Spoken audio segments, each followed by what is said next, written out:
streams, and at some point in their lives, depends on this particular species, something triggers them to go to the ocean. So sometimes they'll spend the beginning of their life in that stream. Some will move to a lake, some will move to a little bit of a bigger river, and so on. But eventually they'll get triggered to go to the ocean. And depending on the species of salmon, depends on how long they'll stay in the ocean. So the shortest period of time for one species is 18 months. But some species will live almost 10 years in the ocean. And then again, something triggers in their bodies to say, hey, it is time to go home. It's time to go back to where you were born so that you can reproduce. And this is different for different species. It's different for individual salmon. Some species will have multiple times a year where some of them will come back and reproduce. But these salmon are going to go back to the exact same stream that they were born in.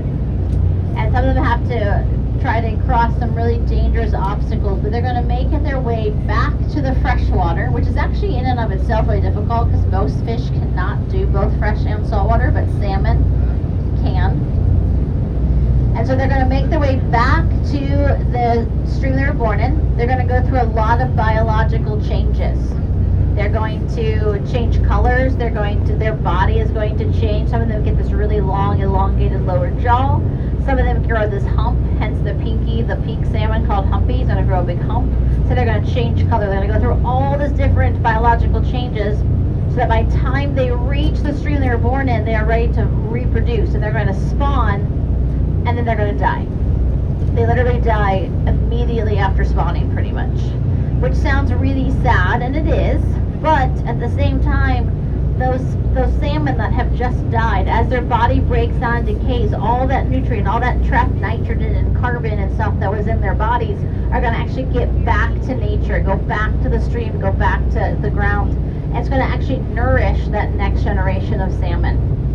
And not just the next generation of salmon. 70% of the carbon found in these trees come from those decaying salmon during those salmon spawns.